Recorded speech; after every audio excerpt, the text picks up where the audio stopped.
Hello everyone, I'm the Nerdy Fool and welcome back to Baldur's Gate 3. Last time we had our fight with Ketheric and had a surprisingly easy time of it. He was not that challenging. We were planning, from what we were told when we rescued Aelin from the Shadowfell, she told us that after the fight with Ketheric, she would finally inform us of what Shadowheart's past is, or something like that. Some connection to Shadowheart. But she couldn't tell us first. It had to be after the fight. And then when the fight got over, Ketheric, rather than dying like he should have, summoned a giant tentacle from this tower. I think a couple of towers, actually. But specifically this tower, which slapped Aelin down and then looked like it disintegrated her. But it seemed, in my mind, like a similar effect to the starting cutscene when we saw people getting teleported into the Nautiloid when those tentacles touched them. So I'm hoping Aelin is not disintegrated and is in fact just teleported somewhere. It's possible that she was sent back into the Shadowfell, but I think that's less likely. If it's a similar teleport to what the Nautiloid did, then it's probably brought her down to wherever it is down in the tower. At least that's what I'm hoping for, and that the game's not going to make me travel all the way back to Shar's Gauntlet, go back into the Shadowfell, and release her again. Because that would just be weird from a gameplay mechanic side of things. But meanwhile, Jeheira walked over here and I think wants to talk. So let's talk to her, see if she can give us some more information about what's going on. And then I think we head down through the Hollow Tower to try and find Ketheric and hopefully Aelin. And defeat whatever the giant tentacle monster was that finished up the fight. The General will call that a tactical retreat, I'm sure. But you have him on the run. That thing he summoned was illithid. Follow it below and find him, before he has a chance to subdue the Night Song again. Junior Harpers aren't coming. Don't you want to see how this ends? I can handle this, don't worry. Don't you want to see how this ends? I certainly do. Do you know what to expect when we find him? Or do you really think your soldiers can hold out against an entire army? I mean, I doubt the army, because we saw the army off to the side, getting ready to attack Baldur's Gate. I doubt they're going to turn around and just assault this tower. They're probably waiting on orders to attack Baldur's Gate. And unless Ketheric can get a message out to them, I don't think we have to worry. Join me then. Better stay behind. I'll handle things from here. Do you know what to expect when we find him? I think is a fair question. Theory and supposition, none of which will help us in the fight to come. Ketheric must die, and the Absolute with him. We will work out the details as they rear their ugly heads. I disagree. Theories and suppositions, which she says won't help. It's like, you've known him for a long time. Your theories are probably better than going in blind. You might be wrong, and it might give us some slightly bad tactical advice, but probably not. Alright, do you really think your soldiers can hold out against an entire army? If our luck holds, they won't need to. If it doesn't, well, they are Harpers. Being outnumbered is part of the job. But the sooner we reach Ketheric and rob his army of their reason to fight, the better. Alright, then join me. You have numbers enough already, I think. You'll want a small force, if you are to finish this quickly. I mean, I'm not asking for an entire army. Just same thing we did here, where you just on the side helping us, so the 5 of us go in. But no. You want to take someone's place. I think in this case, I would rather... Like, if she stayed on as a 5th party member, great. But I don't think she's as good as my geared up party members. So I think I'm going to have to say no. I'll be back. I'll be waiting.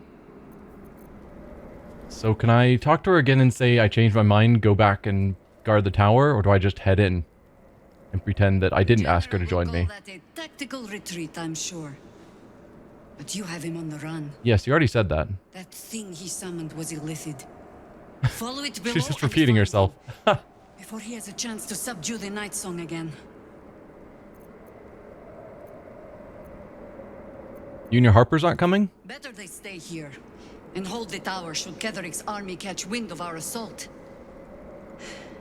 But if you have room for one lone soldier, I would face Ketheric by your side. I mean, for the story, I want her there. I mean, Ketheric wasn't that much of a problem. Assuming he doesn't get a sudden huge increase in power, or that whatever he's fighting with isn't way more powerful than he is, then maybe I can go with a slightly suboptimal party. Oh, I'm not certain of it, but yes, join me. That number's enough already, I think. You'll want a small force if you are to finish this quickly. So she's a druid, which I would think would be sort of the support healer spot that Shadowheart's in, but I definitely want Shadowheart here for this fight. Minthar, I think, is the easiest to replace, because we regularly swap out who our frontline fighters are, but I doubt she can fill a tank role. Like, even her primary beast form is a panther that goes invisible. It's not the tank style. If she has lockpicking, maybe she could take Astarion's place. Because that's the main reason we keep him around. There's an idea. Do I think she is a good striker, like DPS character, and lockpicker? I'm gonna have her replace Astarion, and we will hope for it. She's probably a dex build, so it wouldn't surprise me if she knows how to pick locks. Take Astarion's place. He can head back to camp. Gladly. This circus is all yours, my friend. And Astarion was nearly dead. And let us be about it. Alright. Oh, she's actually officially joining our party as a level 1 druid, so we get to level her up ourselves. Such authority. Let's see what you're working with from the start. You have Sylvan Scimitar. Instead of dexterity modifier, the affected entity adds its spellcasting ability modifier to attack rolls.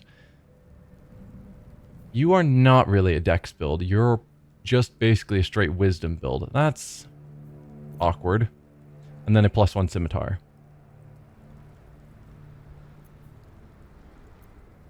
Alright, skills-wise, where are you at? On sleight of hand, is that lockpicking? Yeah, so you're not proficient. You have athletics, nature, animal handling, and intimidation. Not terribly surprising. So no, replacing Astarion was probably not the right call. But she's definitely not a tank. So probably replacing either... Probably Shadowheart would have been the smartest one, but Shadowheart is so integral to the story right now that I'm definitely not replacing her here. Spells-wise, she has currently Thunderwave, Cure Wounds, Entangle, and Goodberry prepared.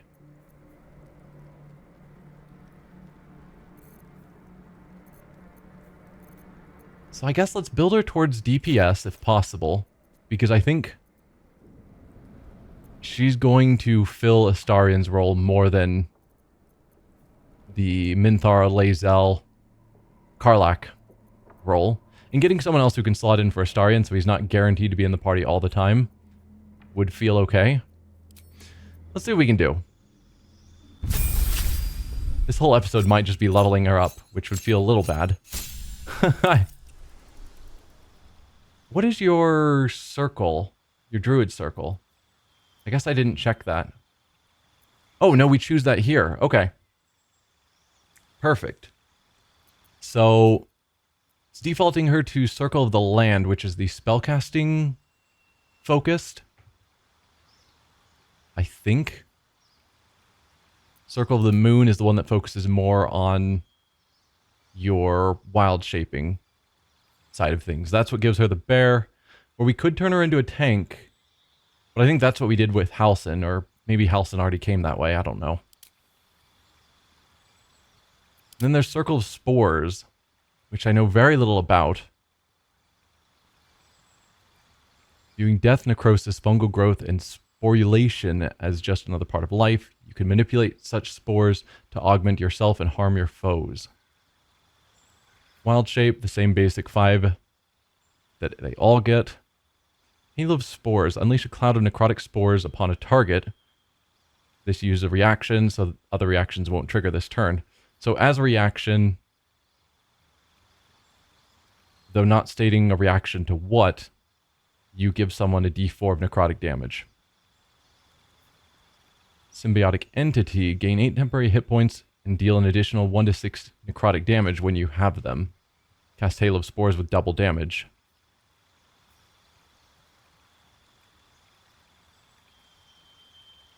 Ends early if you wild shape. Can only have temporary hit points from one source. So this would allow her to have additional damage. So this might be your DPS focused option. And then Bone Chill. I don't know.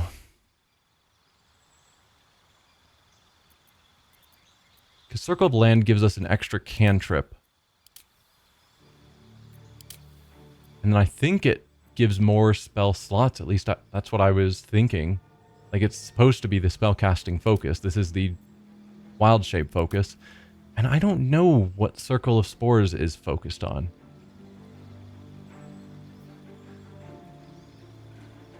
I think I'm going to go Circle of Land. That's where it defaulted to, and it feels like it fits her character that we've seen better. The Circle of Spores, focusing on death, decay, necrosis, fungal, doesn't seem right. We're going to go Circle of Land. So then she'll get a free cantrip. We could give her guidance if we did want her to maybe replace Shadowheart in the future.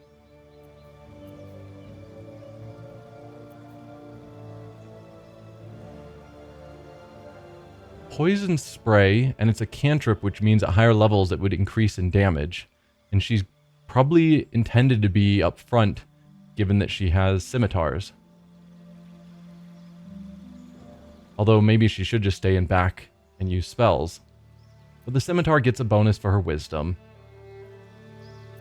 I don't know her role in the party yet. That's the problem. Because if I did produce flame,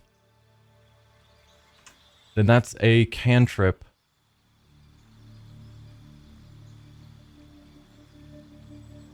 That she would have available in cantrips for, you know, cantrip damage since they level up.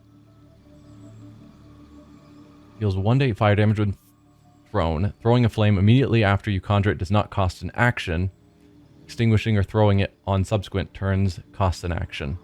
Yeah, so it's an action to create and throw, and then an action to just keep throwing it.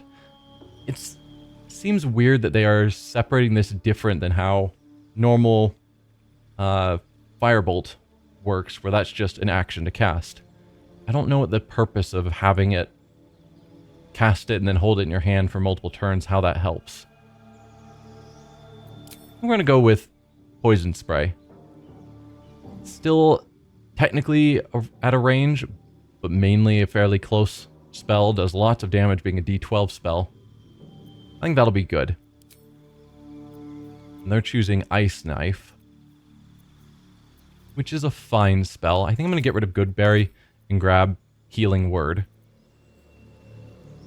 Fairy Fire could also be good if we think we're going to run into invisible enemies. Yeah, she definitely feels like she's filling the Shadowheart role, which is not going to be great, because we already have a Shadowheart.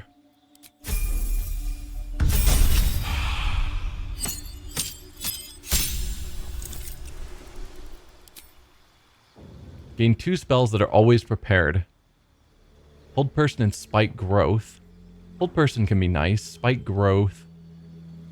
Movement is halved. Creatures walking over the spikes take 2 to 8 damage for every 5 feet they move. Meh. Mirror Image can be fun. Misty Step is also alright. Blur, Silence. Bark skin increases AC up to 16. I don't know what her AC is naturally. But she can wear, I think, probably medium armor. So bark skin's probably not critical. Old person again can be fun. But I think at this point most enemies are going to pass. Like any serious threat enemy is going to pass the wisdom save. So, meh. Invisibility, pass without trace. Mirror image again and spike growth again. Melf's acid arrow is a decent damaging spell. 6 to 24, but it's a level 2.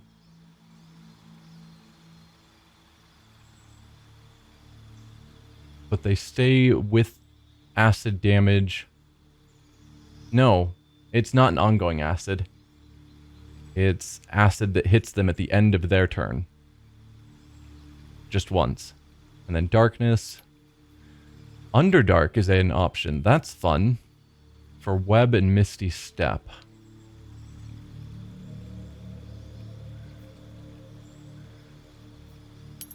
I don't know.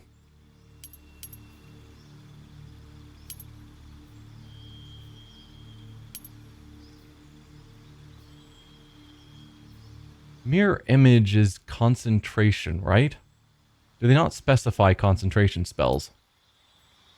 No, they do. Is mirror image not concentration? Interesting. Okay.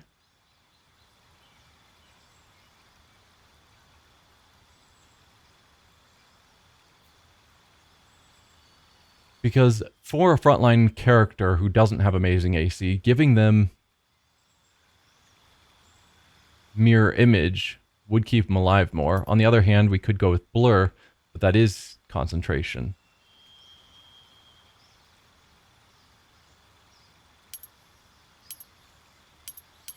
Let's see.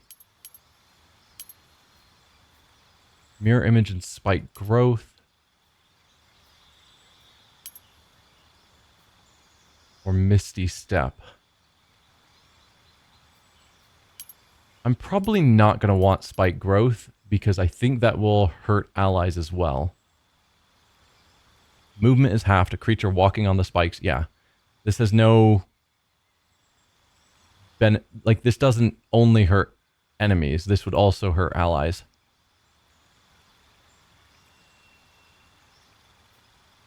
So we'll go with Misty Step. Give her the option to get in or out of a situation better. And then Mirror Image. I think that's the right call. They're giving lesser restoration. I think we tried Moonbeam and it was entirely unimpressive because it was just like this tiny little beam area. Flaming Sphere was also pretty lame.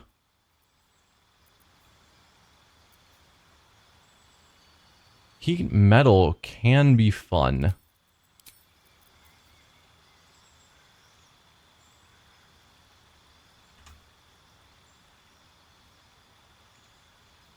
Yeah, cause metal weapons or armor to glow red hot.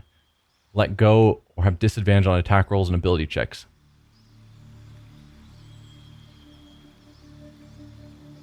Yeah, so we heat up their armor and then they're forced to deal with it. Disadvantage on attack rolls because their armor is really hot. Use a bonus action on subsequent turns to deal more damage. Interesting. Yes, I like the idea of heat metal.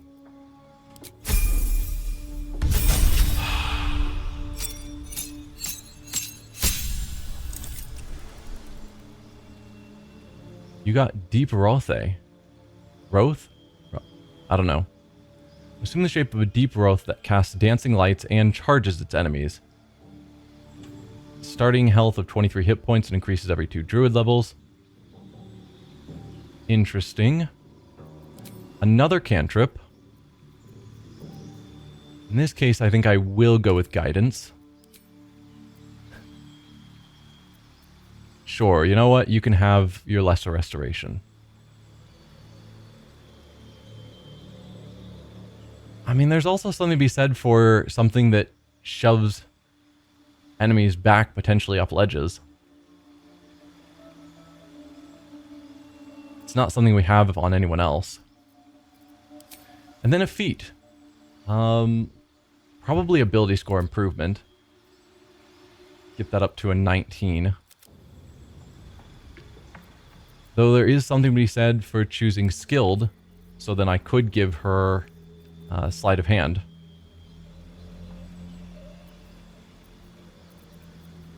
Yeah, perception, sleight of hand, and stealth is valuable. I can't believe she doesn't have perception, even though she's a wisdom-based character.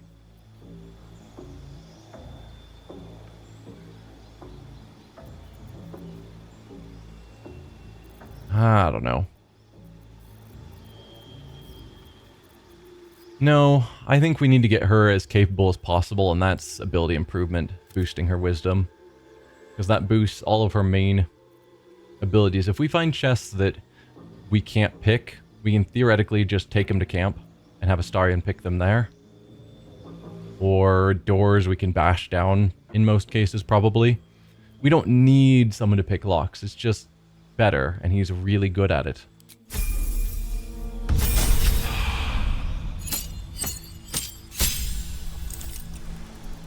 Alright, circle the land, we get to choose a new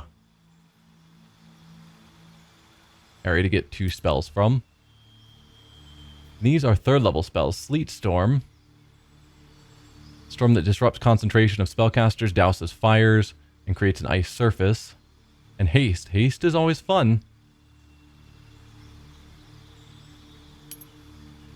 Sleet Storm and Call Lightning. Call Lightning can also be fun. Protection from energy. Hypnotic Pattern. What is Hypnotic Pattern exactly? Hypnotizes creatures that can see the pattern. They cannot attack you. They cannot move or act.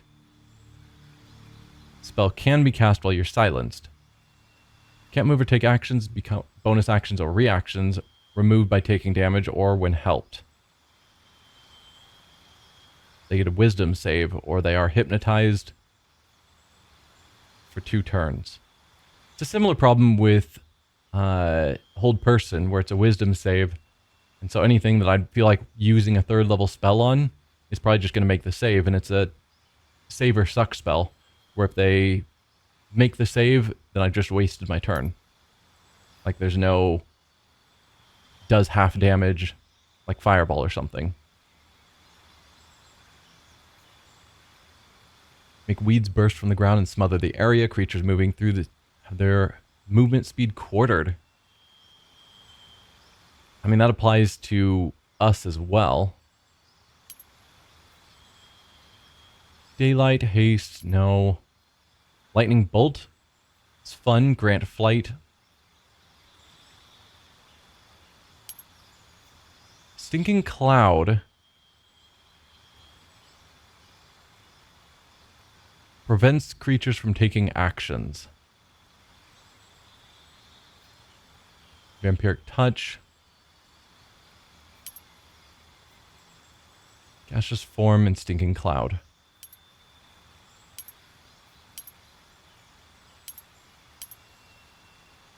I think Call Lightning and Sleet Storm feels like the best. We could give her haste.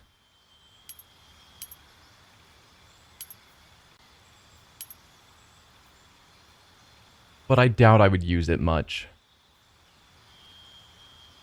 It would be just too easy for her concentration to get broken, and then she's lethargic. I would much rather have Varric cast haste on himself and her or someone else. Alright, 3rd level spells. They're recommending Feign Death and Spike Growth. Let's see. Feign Death. Put an ally into a protective coma. They become resistant to all damage except psychic damage. Disease and poison have no effect. Probably not. Plant Growth. We've already looked at all of these.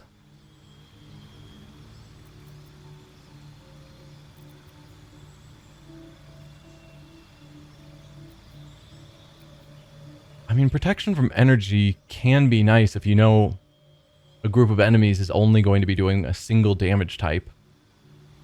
But it just helps a single creature from a single damage type as at the cost of concentration and a 3rd level spell. Like, that's pretty rough. Daylight seems basically useless. I mean, I guess it would help if we run into creatures that have daylight sensitivity.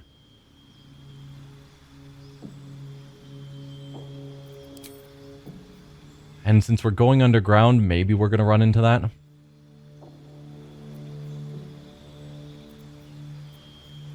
think I am going to grab Gust of Wind, just in case. Wouldn't surprise me if we run into a situation where it can help.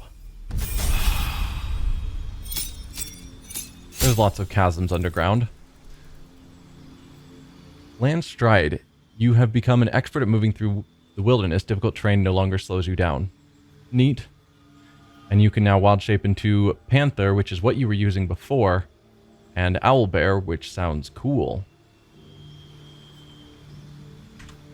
What's unique about the Owlbear? Can rupture the ground and become enraged. Rupture the earth causes debris to tear through nearby objects and creatures. Targets still take half damage on a strength save. And enraged, give into the owlbear's base instincts to increase your strength by 2 and possibly make nearby creatures fearful. Fear is also very good.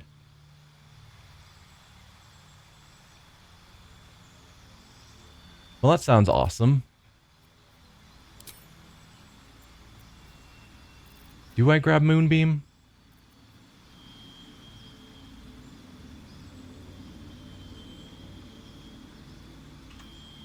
Conjure a flaming scimitar in your hand that deals 3 to 18 fire damage and sheds bright light in a 10-foot radius, dim light in a 20-foot radius.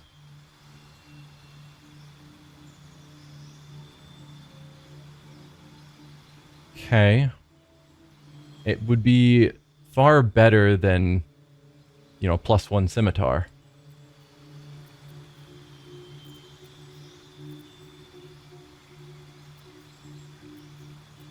But currently, she's got her wisdom-based scimitar, which this one wouldn't be. And I don't know how it works for dual wielding. She also doesn't have any feats that boost dual wielding at the moment. So I might need to look into that at level 8.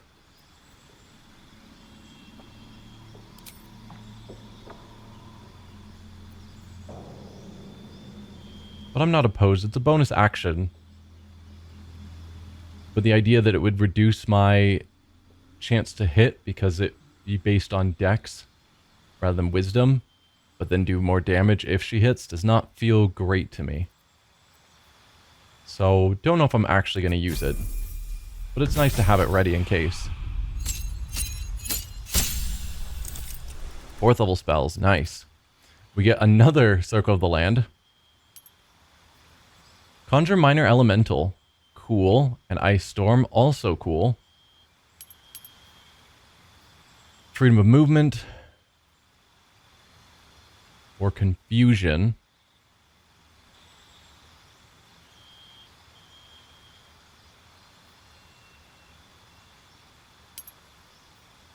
Blight, no, probably not.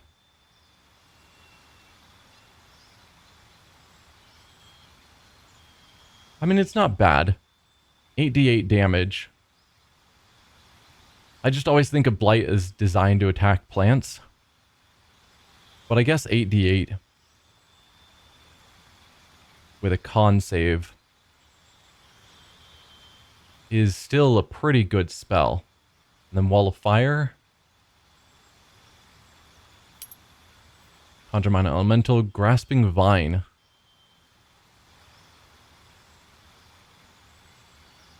Doesn't do any damage, it just drags enemies around. That doesn't seem terribly useful for a 4th level spell. Polymorph. It's one I've always been curious about, but again, I just expect things that are scary to pass that wisdom save. Stone Skin. Now there's a actually useful spell as opposed to Bark Skin. It takes only half damage from all non-magical bludgeoning, piercing, and slashing damage. How often are enemies going to be hitting me with non-magical attacks at this point? I think most enemies have magical weapons. So maybe it's not as useful as I would think. Dominate Beast to make them fight alongside us. Light and Grasping Vine. Greater Invisibility. Now this spell, if it actually worked the way it does in every edition of D&D and Pathfinder besides Baldur's Gate, where it's just invisibility that stays on you forever, or at least for the length of the spell, it's great. The increasingly difficult stealth checks, causing it to eventually fail, is good from a game mechanic, but is a extreme nerf to the spell.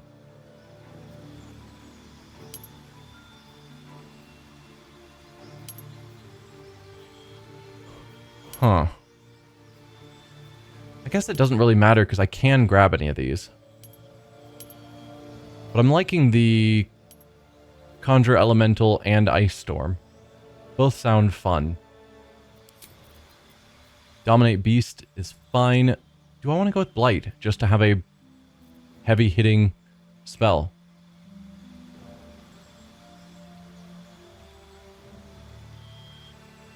The idea of conjuring a woodland being that can then conjure woodwoads, like a summon that summons more things, just feels weird.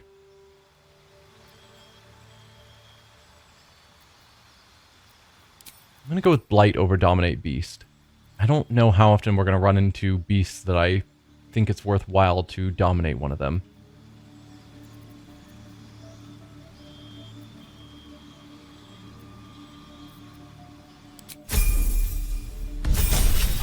Level 8. We're going to get a new feat here. There it is. Freedom of movement is useful. Not always, but often. If it's needed, it'll be good to have. So we could go with ability improvement again to get our wisdom up. We could go with something like alert. Does alert not give us... Well, some option that gives us a wisdom boost. Or was it wisdom I was checking for before that there just wasn't any good feats that gave a wisdom boost? Maybe.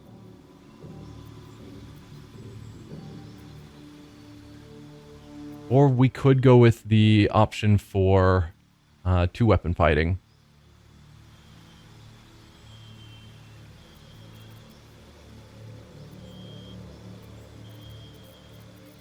Just checking for any wisdom boosts. Increase one ability by 1 and gain the saving throw, but I'm sure she already has wisdom saving throw proficiency, and she does. So, not surprising there.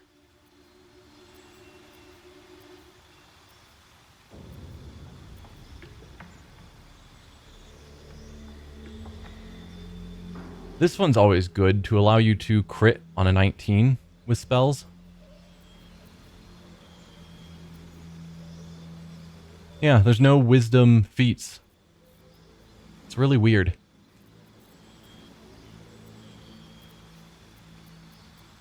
So where is the two-weapon fighting? Dual wielder, there we are. +1 bonus to AC while wielding a melee weapon in each hand. Cannot dual wield two-handed weapons. Are scimitars considered light? I don't know. Is that why she doesn't have... Let's back out of this. Just so I can be sure. Yes, they are considered light, which means she can... If I'm understanding that correctly. That means she doesn't need dual wielder, because dual wielder allows you to dual wield with non-light weapons. Her weapons are both light, so we're fine. It would just give her a +1 to AC, which would be nice, but not critical. So, that in mind, we could do something like Warcaster. Gives advantage on saving throws to maintain concentration spells, and then Shocking Grasp as a reaction.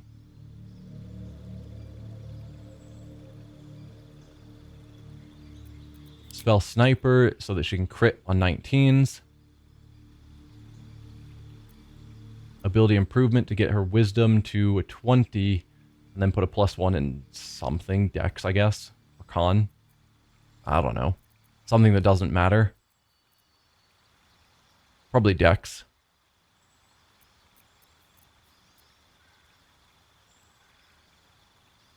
Or there is the option of skilled. And go with the stealth, sleight of hand, and perception. And accept that her wisdom's a 19 rather than a 20.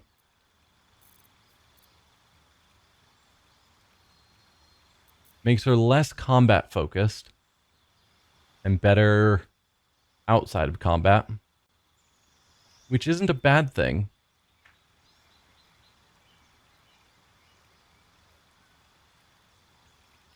I think I'm going to go with skilled, just so we have an alternative to Astarion.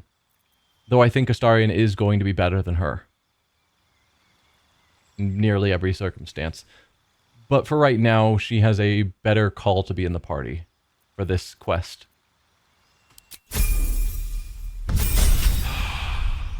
So we will go with skilled.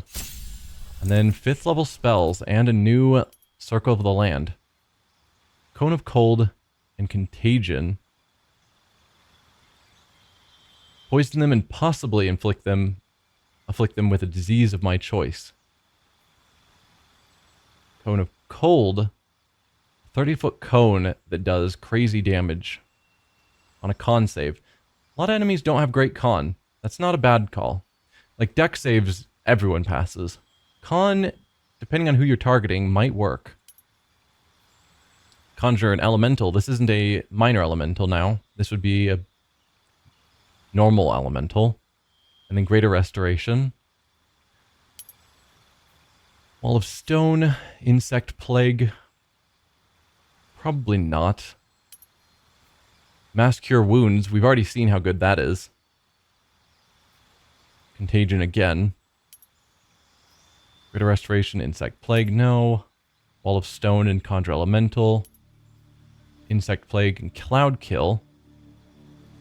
Craft a large cloud that inflicts 5 to 40 poison damage per turn. You can reposition the cloud every turn.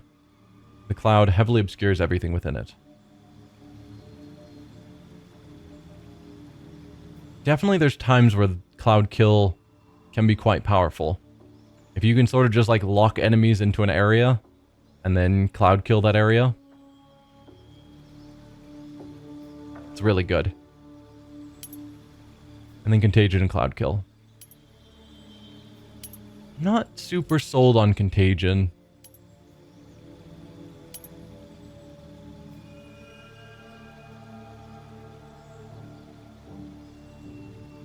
Not super sold on Insect Plague. Or Wall of Stone. I don't know how often I'd want walls. They just don't seem terribly useful, because they also block our line of sight and our ability to attack if we're hiding behind them. Mass Cure Wounds is great, but I assume she can pick that up on her own. Are there any of these that she can't get as a 5th level spell? She can do Mass Cure Wounds and Conjure Elementals. Contagion, Wall of Stone. Okay. So the things that she can't, Cone of Cold is not available to her. Just for her own as a druid. Greater Restoration is not a druid spell, apparently. Huh.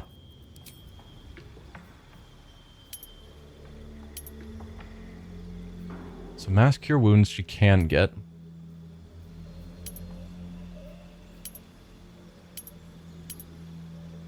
I really do like the idea of Cone of Cold.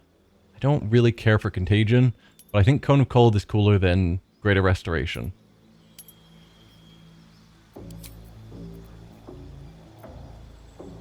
Wait, Greater Restoration now shows up. Oh, did it? Okay, so it is all the ones that we have here.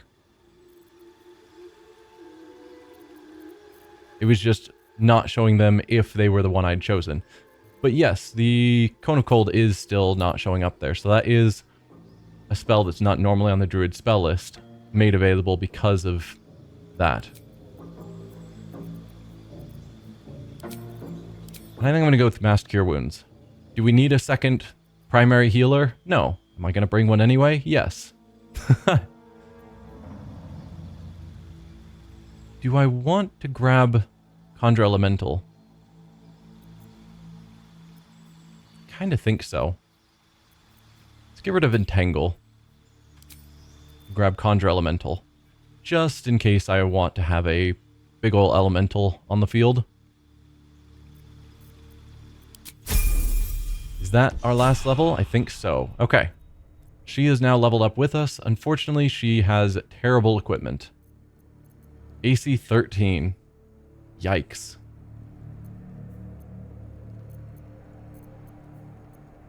No one's stopped me yet. Alright, do you have any gear that would help her?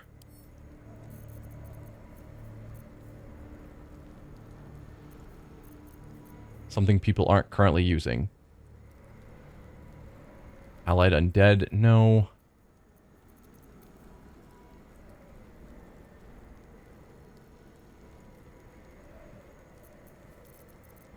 I mean, that's not terrible.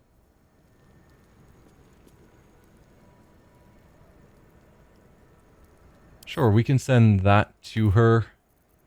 Maybe it'll help. Out of curiosity, can you wear medium armor? I assume so, but I don't know so. Yes, light, medium, and shields. And perhaps I should get her a shield. Because I know she probably likes the idea of dual wielding. But I really think the plus AC Never a dull moment. could help. Yeah, something like this. Plus 3 AC. Take 1 less piercing damage, gain plus 1 to dexterity, saving throws, and checks. Not bad. I'll just send it all to her. She can decide from there what she wants to do. Hunter's Mark, True Strike, Fairy Fire, or Guiding Bolt. No.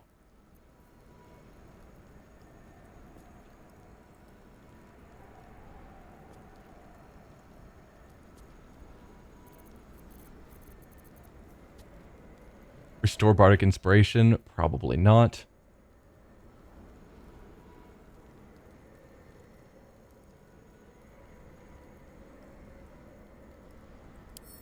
We'll send that to her as well, just in case.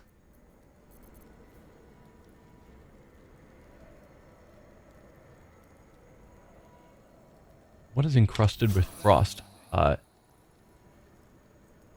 accidentally clicked to short rest. Apparently, Y is short rest. I was trying to click T.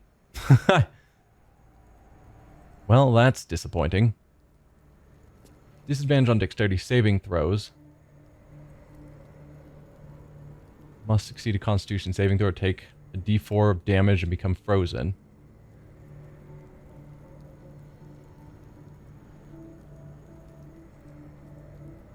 I mean, it's not the worst. We'll see what else she has. Whenever she poisons a foe, she does have that poison cantrip.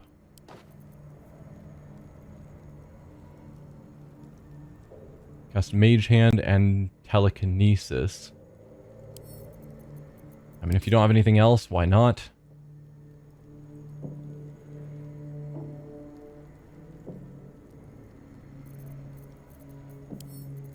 I think that's kind of what I'm grabbing, is just random things that maybe, if you have nothing better.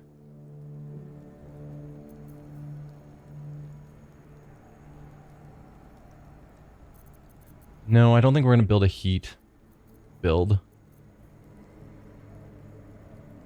Ice Knife.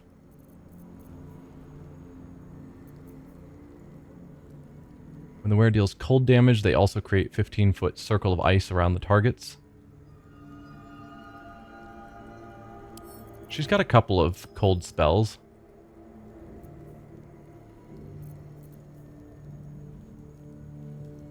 No, we're not doing heat build. Arcane Synergy. allows you to boost your weapon attacks.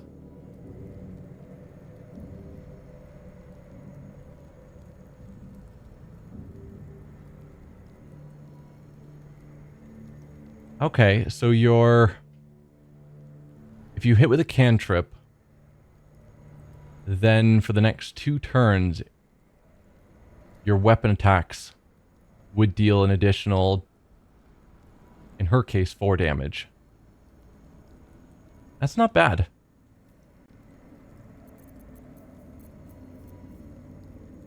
Which one was that? This.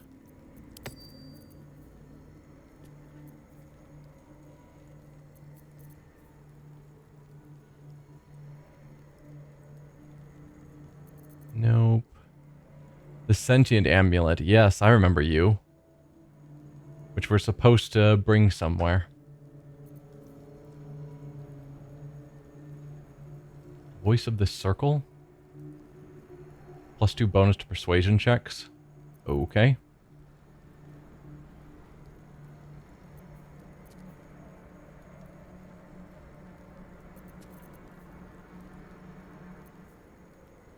Arcana and Religion +1. Resistance to slashing, vulnerability to bludgeoning. Wow. That's risky.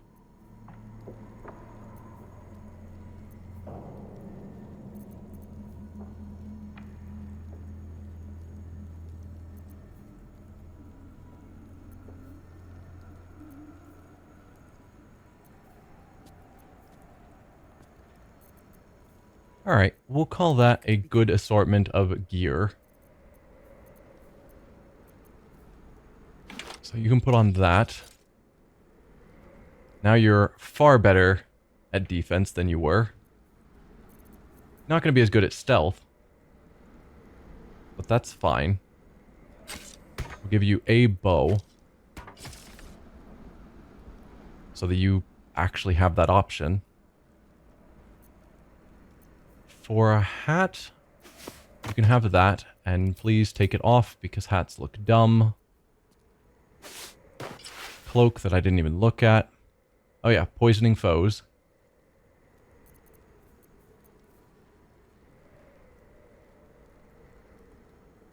Sure.